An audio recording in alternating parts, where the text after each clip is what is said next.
Hello, welcome to ATW. I'm Jen. And I'm Pierre. And today we have a Team USA figure skater we're going to be introducing you to. He's also a ginger who brings red hot fire onto the ice. And a lot more, so stay tuned.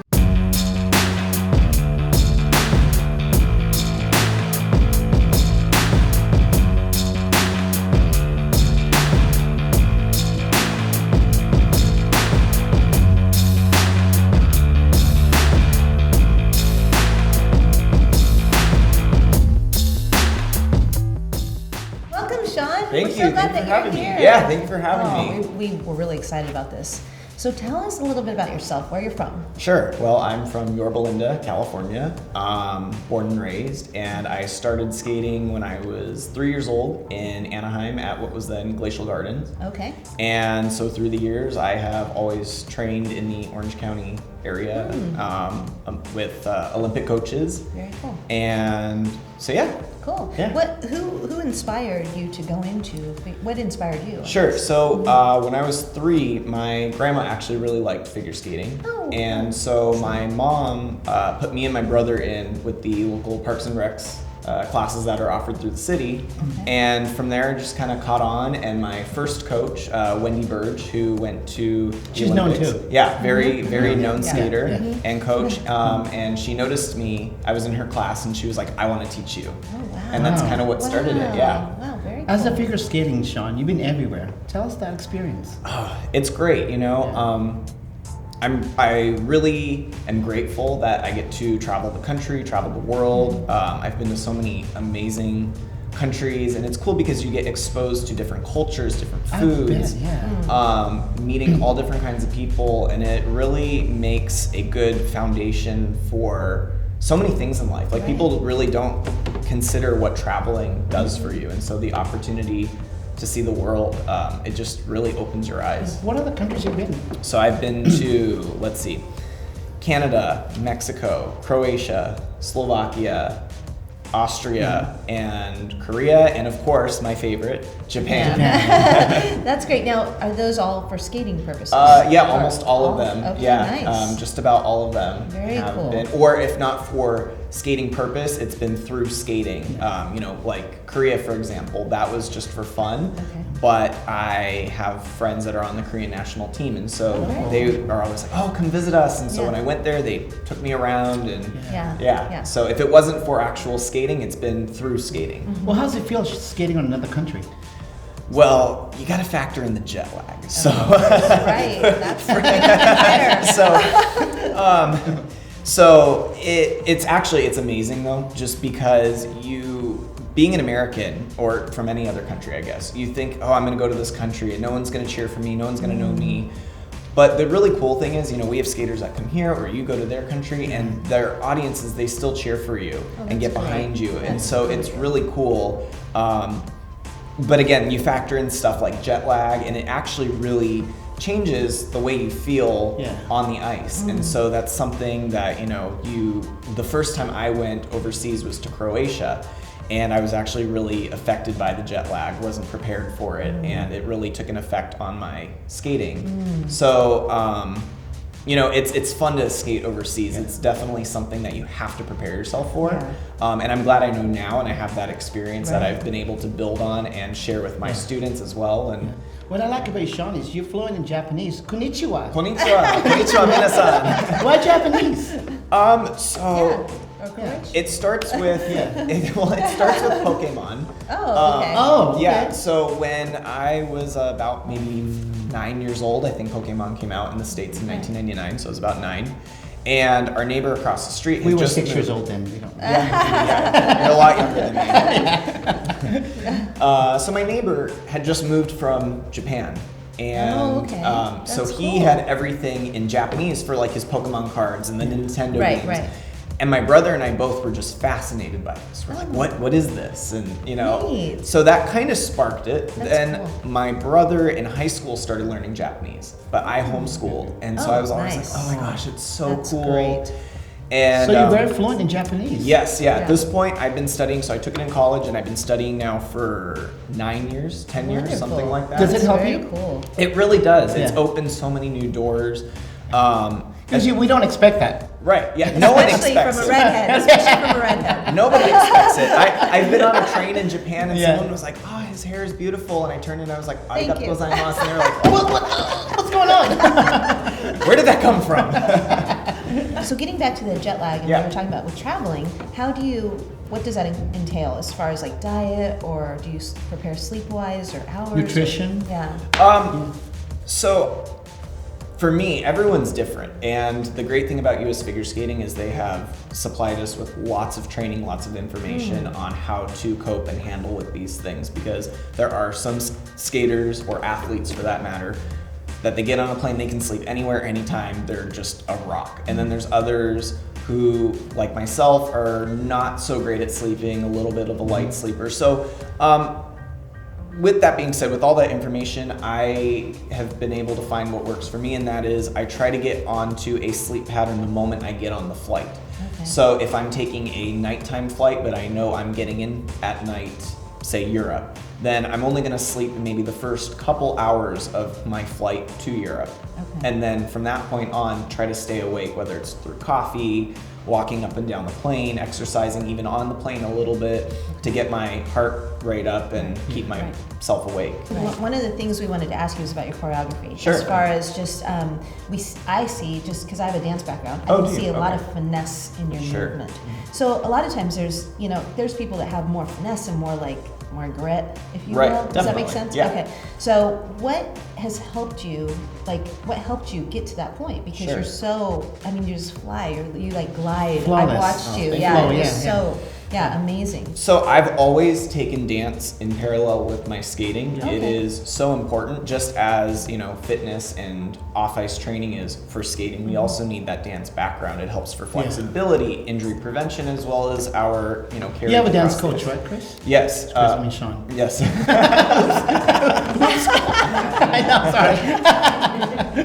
You have a dance coach, right? Yeah, so I work with a lady by the name of Galina Baranova, and she's very known in the skating community, and she was a very famous Russian ballerina, and so now she's working with many of the top skaters, and I really like her because she, as far as the off-ice training of ballet that we do with her, she's catered it to the skaters. Oh, wow. So there's certain things that we need more than you would train an actual ballerina or ballerino, and so she's been able to tweak it and modify it to really perfect it for the skaters. Oh, how nice. Well, how many coaches do you have?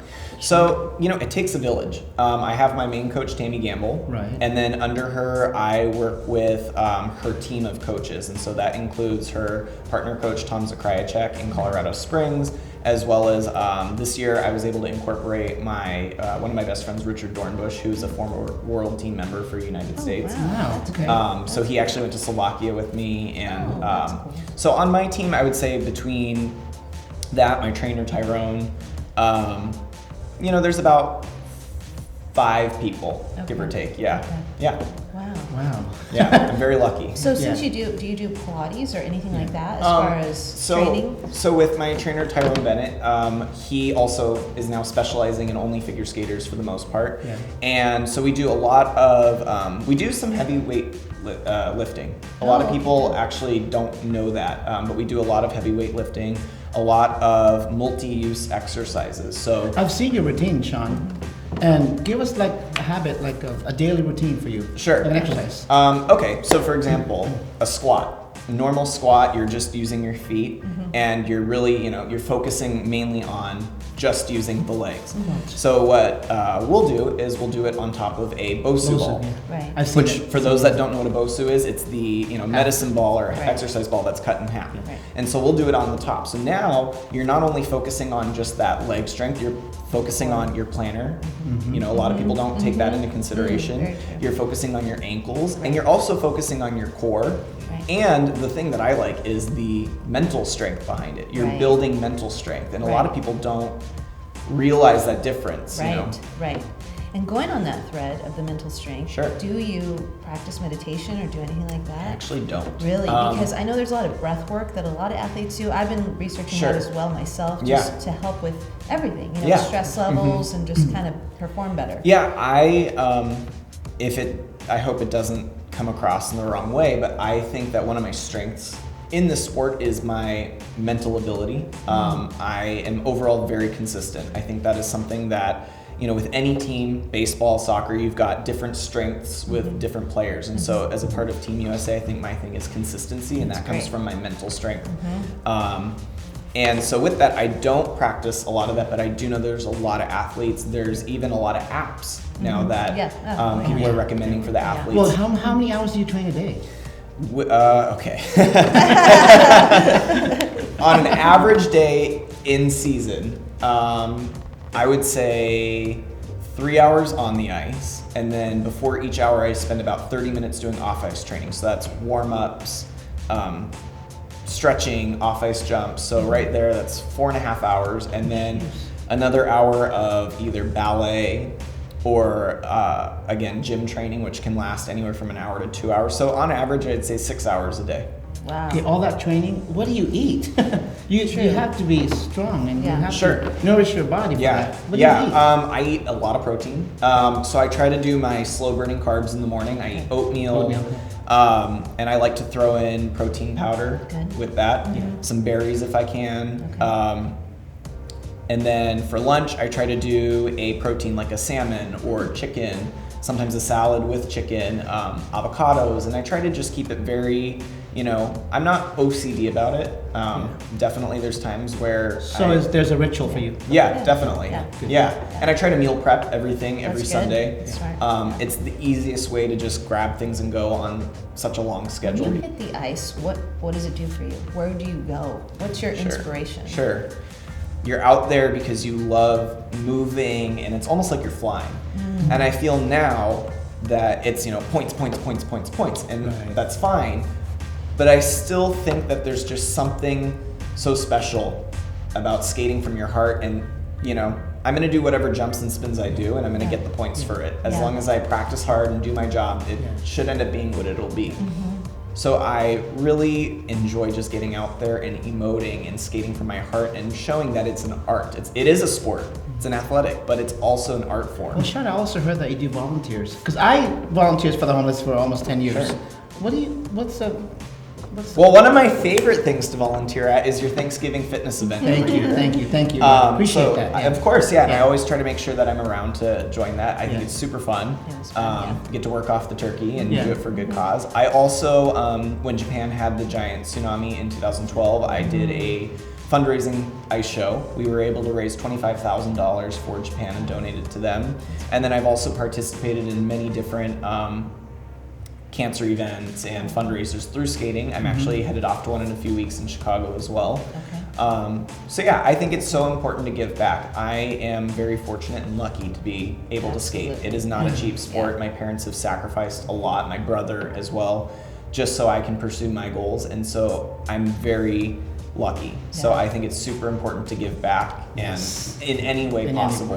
So with all the charity work you do, what type of charity work is there available for kids that can't afford skating lessons? Is there some way that you can work in that capacity? Yeah, there's definitely, so first thing I always tell people is look at your city, see what city programs they have. So like I started in the Parks and Recreation program. There's also some great community outreach programs such as Figure Skating in Harlem.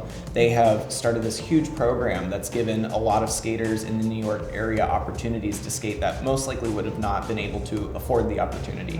And it's been great because through that they've also gone on to become doctors and lawyers and been able to go to college. And again, it's not just skating that it teaches them, but it teaches them goal setting and all these things. So there's actually many outreach programs through different communities. And I know if you go on US Figure Skating site as well, they have a lot of information about that. So you are using yourself and your talents to give back to the world, which is awesome. That's why we wanted you on the show. Thank you. I also want to ask you about your mom. Sure. Tell me about your mom a little bit. So my mom has muscular dystrophy. She has been a fighter of muscular dystrophy for the last 30 plus years actually. Wow. My family, we all help to take care of her, and she unfortunately has difficulty with walking these days, and so we have to help her with a lot of stuff. But she's my biggest supporter. She still travels though. She goes to almost every event possible. Okay. So she came. When you perform, is she there with you? Yep, Oh, she's okay. always there in the stands, and she'll text me. I'm sitting here, so I always make sure to acknowledge her when I get on the ice. It might not be a wave or something, but I That just must try to really feel look. good, Sean. It does, yeah, Yeah. it does. It really Yeah, does. And that's so I know that it's not easy for her to travel. And definitely, like when we've gone to like nationals was in Detroit, and it's in the negatives. It really takes a lot out of her, but she's still there, smiling and supporting. That's So, so great. Sean, when you see a little kid, can you tell that they're going to be a good skater? yes, but talent does not always win. No. Hard work is what wins. Yeah. So I wanted to hear that. Yeah, so I Yeah. can look at 3 kids in a class and I can say, this is the talented one, this is the hardworking one, and this is the one that's somewhere in the middle. And, it could happen, either any of the Yeah. 3 could become superstars in our sport, the next Olympian.